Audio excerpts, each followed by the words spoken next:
Students, कैसे हैं आप।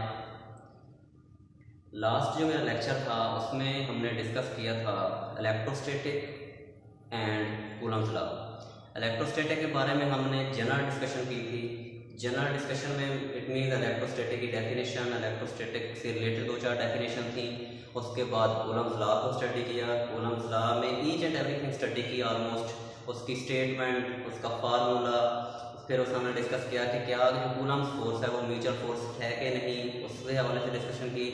लास्ट पे हमने डिस्कशन की कि आया कि जो हमारे पास चार्जेस के दरमियान अगर मीडियम प्लेस करें तो इलेक्ट्रोस्टैटिक फोर्स या कूलम फोर्स पर क्या इफेक्ट पड़ता है, इस हवाले से हमने डिस्कशन की थी। नेक्स्ट जो हमारा टॉपिक है वो हमारे पास है field of force. Field of force के बारे में डिस्कशन करने से पहले मैं ये थोड़ा सा पहले डिस्कस करूंगा कि हमारे पास जो फोर्स है वो दो टाइप की है। फोर्स की कितनी टाइप्स हैं? दो टाइप्स। एक को हम कहते हैं कॉन्टैक्ट फोर्स, दूसरी को हम कहते हैं नॉन कॉन्टैक्ट फोर्स। अब कॉन्टैक्ट फोर्स से क्या मुराद है? कॉन्टैक्ट फोर्स से मुराद के जब भी हम किसी बॉडी को एक जगह से दूसरी जगह डिस्प्लेस करेंगे तो उसके लिए हमें उसके साथ कॉन्टैक्ट करना पड़ेगा। जैसे ये मार्कर है, ये यहाँ पर पड़ी है, इसको मैंने यहाँ से प्लेस करना है और दूसरी जगह जाकर रखना है, तो इट मीन उसके साथ मुझे क्या करना पड़ा? कॉन्टैक्ट करना पड़ा। बैग है, ठीक है, बुक है, ठीक है, कोई भी चीज़ है, उसको जब एक जगह से दूसरी जगह डिस्प्लेस करेंगे तो हमें क्या करना पड़ेगा? उसके साथ कांटेक्ट करना पड़ेगा। ये मैंने लिखा भी है नीचे कि need contact for transmission. It mean contact force में बॉडी को एक जगह से दूसरी जगह ट्रांसमिट करने के लिए, दूसरी जगह से डिस्प्लेस करने के लिए, दूसरी जगह तक पहुंचाने के लिए हमें क्या पड़ेगी? उसके साथ कांटेक्ट की जरूरत पड़ेगी। जबकि दूसरी जो हमारे पास फोर्स है नॉन कांटेक्ट फोर्स, उसमें बॉडीज का आपस में कोई कांटेक्ट नहीं होता। इट मीन बॉडी का आपस में कोई कनेक्शन नहीं होता। जो फोर्सेज हैं वो खुद ब खुद एक जगह एक बॉडी से दूसरी बॉडी तक ट्रांसमिट हो जाती हैं। और इसी वजह से जो हमारे पास नॉन कांटेक्ट फोर्स है इसको हम कहेंगे इलेक्ट्रिक फील्ड या फील्ड फोर्स। ठीक है, इट मीन हमारे पास एक हमारे पास कांटेक्ट फोर्स है और दूसरी हमारे पास कौन सी है? Field force. अब फील्ड फोर्स से क्या बता दिया? हमारे पास दो लॉज थे। एक हमारे पास था न्यूटन ग्रेविटेशन का, दूसरा हमारे पास क्या था? कूलम्स का। अब जो हमारे पास न्यूटन ग्रेविटेशनल लॉ है ये हमारे पास है बिटवीन द मैसेज, और दूसरा जो हमारे पास है वो हमारे पास क्या है? Between the charges. Message it mean हमारे पास दो मैसेज हैं, एक हमारे पास मैथ है m1 और दूसरा हमारे पास मैथ है m2। ये हमारे पास जनरल मैसेज है, ठीक है। जनरल मैसेज हम कंसीडर एक m1 है और एक m2 है।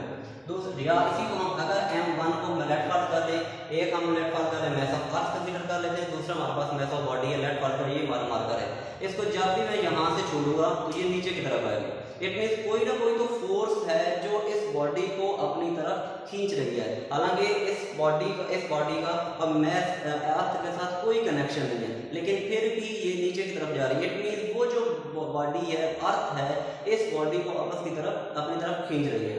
तो ये हमारे पास बन जाएगा F g m1 m over r square. अब m हमारे पास मैथ ऑफ बॉडी है, ये जो है मैथ ऑफ अर्थ है।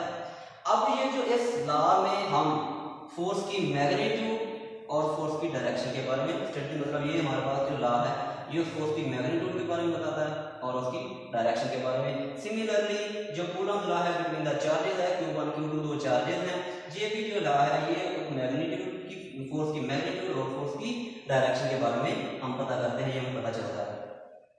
तो जब हमने डिस्कस किया कि हमारे पास जो ग्रेविटेशनल फील्ड जो है फोर्स है, या हमारे पास कूलम फोर्स है, या हम कहते हैं कि एक्टिव फोर्स है, तो ये फोर्सेस आई कहाँ से?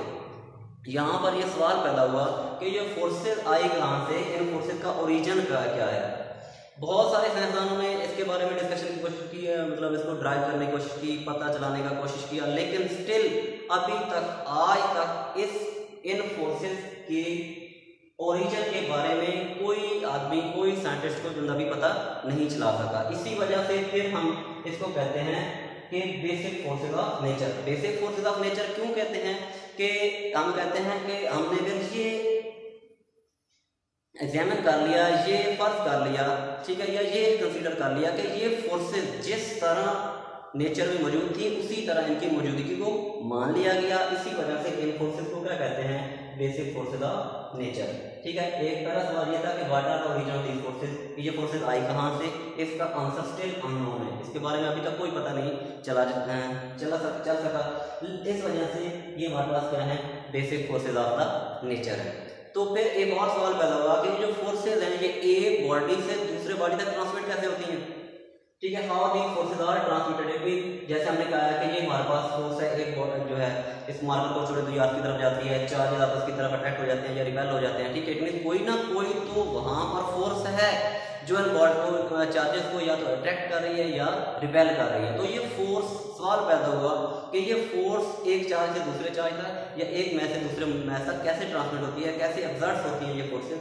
तो इस बारे में एक साइंटिस्ट था जिसका नाम था माइकल फैराडे। क्या नाम था, माइकल फैराडे। उसने इलेक्ट्रिक फील्ड का कंसेप्ट दिया, उसने एक थ्योरी पेश की, या कह सकते हैं कि उसने इलेक्ट्रिक फील्ड का एक कंसेप्ट दिया।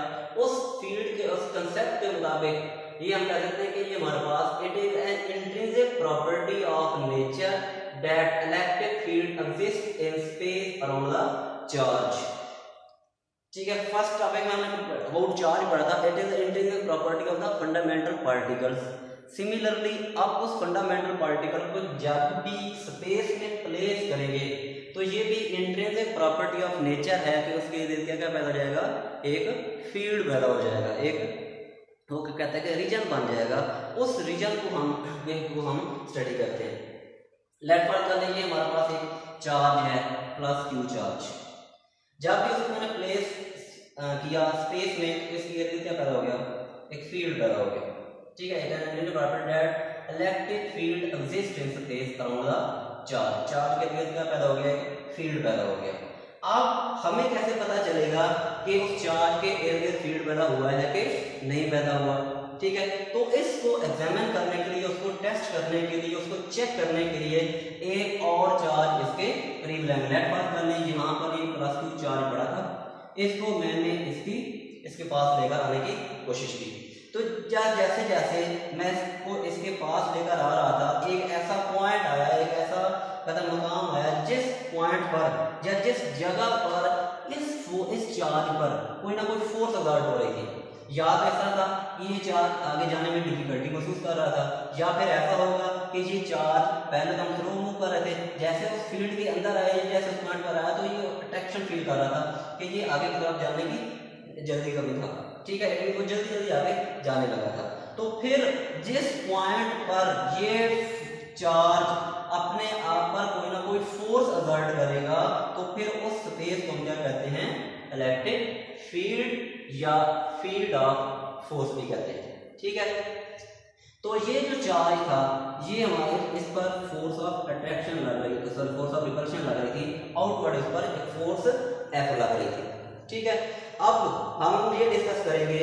ठीक है, इसको इस हवाले से ये इसकी स्टेटमेंट क्या होगी, मैं ये डिस्कस कर रहा था कि जैसे ही चार्ज को इस चार्ज के करीब लेकर आ रहे थे तो एक ऐसा पॉइंट, एक ऐसा रीजन आया, एक ऐसा मकाम आया जिस पॉइंट पर जाकर ये चार्ज अपने आप पर कोई ना कोई फोर्स एक्सर्ट कर रहा था। इट मीन ऐसे इस पर कोई फोर्स एक्सर्ट हो रही थी। तो जिस पॉइंट पर या जिस जगह पर ये जाकर अपने आप पर एक फोर्स महसूस कर रहा था तो फिर उस स्पेस को क्या करा हमने, इलेक्ट्रिक फील्ड या फील्ड ऑफ फोर्स का नाम दिया। कि जिस फील्ड के अंदर जो चार्ज है वो अपने आप पर फोर्स एक्सर्ट कर रहा है उसको हमने क्या नाम दिया, फील्ड ऑफ फोर्स का नाम दिया।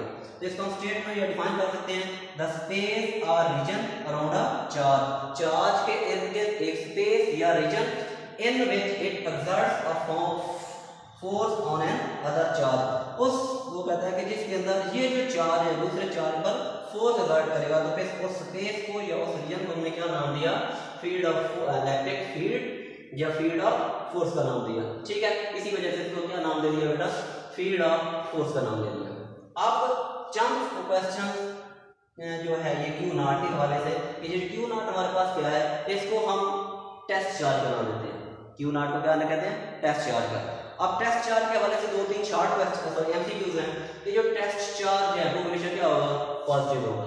Test charge is always taken as positive, ये कन्वेंशन है अकॉर्डिंग टू कन्वेंशन, ठीक है। जैसे मैथ में हम अकॉर्डिंग टू कन्वेंशन हमेशा बड़ी वैल्यू में से छोटी वैल्यू क्या करते हैं, सब्ट्रैक्ट करते हैं। सेम एज कि हमारे पास में टेस्ट चार्ज हमेशा क्या लिया जाता है, पॉजिटिव लिया जाता है। इसको पॉजिटिव क्यों लिया गया कि हो सकता है कि यहाँ पाकिस्तान में टेस्ट चार्ज पॉजिटिव ले लें, साथ वाले किसी और कंट्री में टेस्ट चार्ज नेगेटिव हो, तो अगर टेस्ट चार्ज नेगेटिव होगा तो फोर्स ऑफ अट्रैक्शन क्या होगी, इधर फोर्स ऑफ अट्रैक्शन होगी, यहाँ पर फोर्स ऑफ रिपल्शन है। तो ये फड्डा बन जाता है कि कहीं पर फोर्स ऑफ अट्रैक्शन है तो कहीं पर रिपल्शन फोर्स ऑफ रिपल्शन है। तो इस फड्डे से इसको कहता है कि मिसहैप से बचने के लिए साइंटिस्ट ने टेस्ट चार्ज को हमेशा पॉजिटिव करार दिया। टेस्ट चार्ज को क्यू नॉट से डिनोट करते हैं। मोस्ट इंपॉर्टेंट बात, जो टेस्ट चार्ज है उसकी वैल्यू क्या होगी, स्मॉल होगी। टेस्ट चार्ज क्या होना चाहिए, स्मॉल होना चाहिए। यहाँ पर ये मतलब नहीं कि टेस्ट चार्ज छोटा नन्हा मुन्ना होना चाहिए, ठीक है, नहीं, टेस्ट चार्ज की वैल्यू बहुत स्मॉल होनी चाहिए। टेस्ट चार्ज की वैल्यू क्यों स्मॉल होगी, क्योंकि हम इस चार्ज का फील्ड कैलकुलेट करना चाहते हैं, इस चार्ज का फील्ड मुहैया करना चाहते हैं, और अगर इस चार्ज की वैल्यू ज्यादा होगी तो ये तो इस फील्ड को डिस्टॉर्ट कर देगा, ठीक है, इसको इसकी वो कहते हैं फील्ड को डिस्टर्ब कर देगा।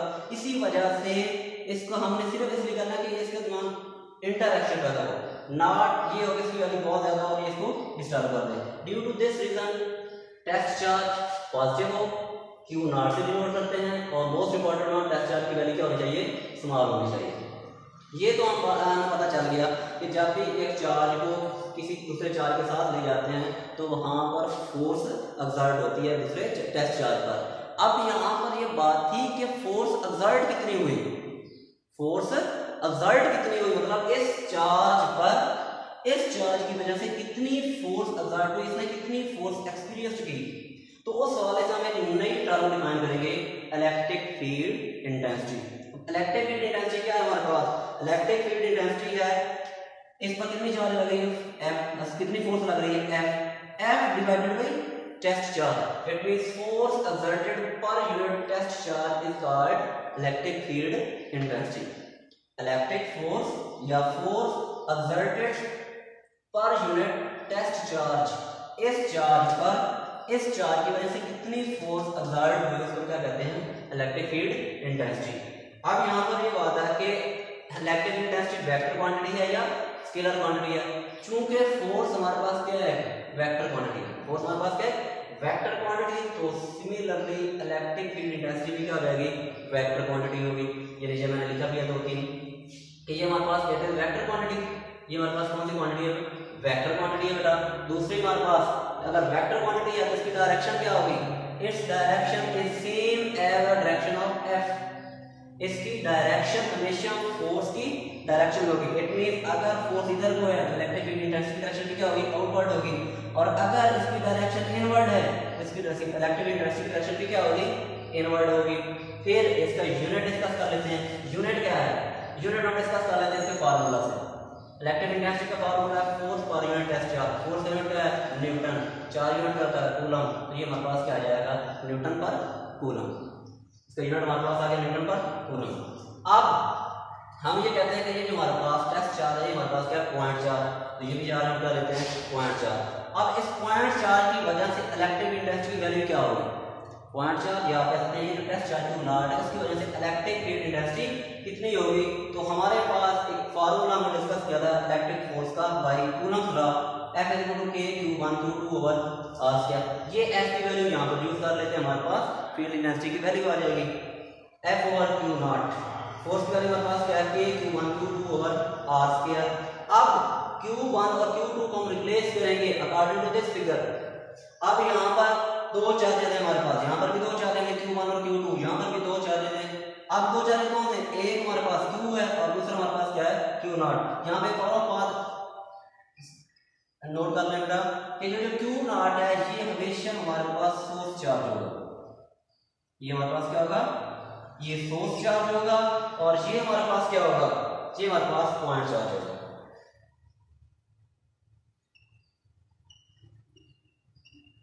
ये हमारे पास क्या है, सोर्स चार्ज, और इसको पॉइंट चार्ज या सॉरी इसको हम टेस्ट चार्ज कहते हैं।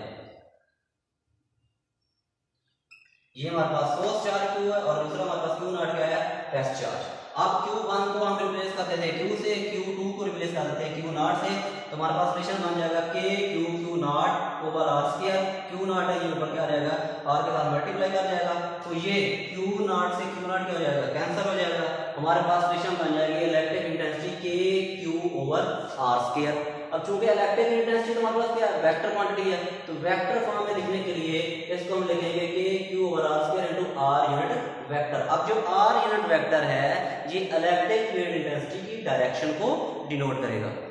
अब यहाँ पर एक क्वेश्चन है कि जो इलेक्ट्रिक इंटेंसिटी है, क्या अगर मैं टेस्ट चार्ज को डिक्रीज कर दूं या इंक्रीज कर दूं तो इलेक्ट्रिक इंटेंसिटी पर क्या फर्क पड़ेगा। अगर मैं टेस्ट चार्ज को इंक्रीज कर देता हूं तो इलेक्ट्रिक इंटेंसिटी पर क्या फर्क पड़ेगा, अगर उसको मैं डिक्रीज कर देता हूं तो फिर इलेक्ट्रिक इंटेंसिटी पर क्या फर्क पड़ेगा। तो इसका आंसर है इलेक्ट्रिक टेस्ट चार्ज के इंक्रीज करने या डिक्रीज करने से इलेक्ट्रिक फील्ड इंटेंसिटी पर कोई फर्क नहीं पड़ेगा। इसकी वजह कि जो हमारे पास इलेक्ट्रिक इंटेंसिटी है वो टेस्ट चार्ज पे डिपेंड नहीं करती। इलेक्ट्रिक इंटेंसिटी दो चीज़ पर डिपेंड कर रही है, मीडियम और डिस्टेंस पर।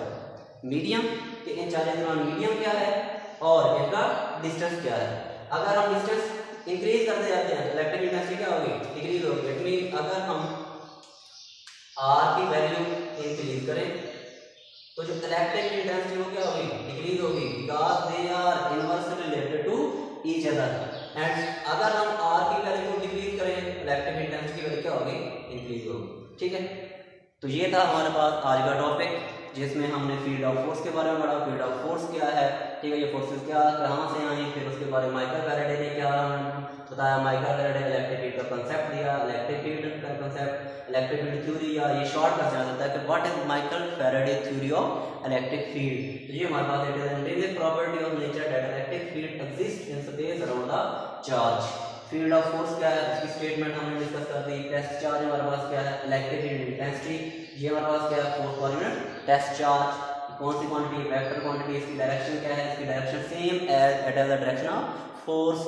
उसके बाद हमने इसका यूनिट डिस्कस किया, electric intensity point charge. And ये तो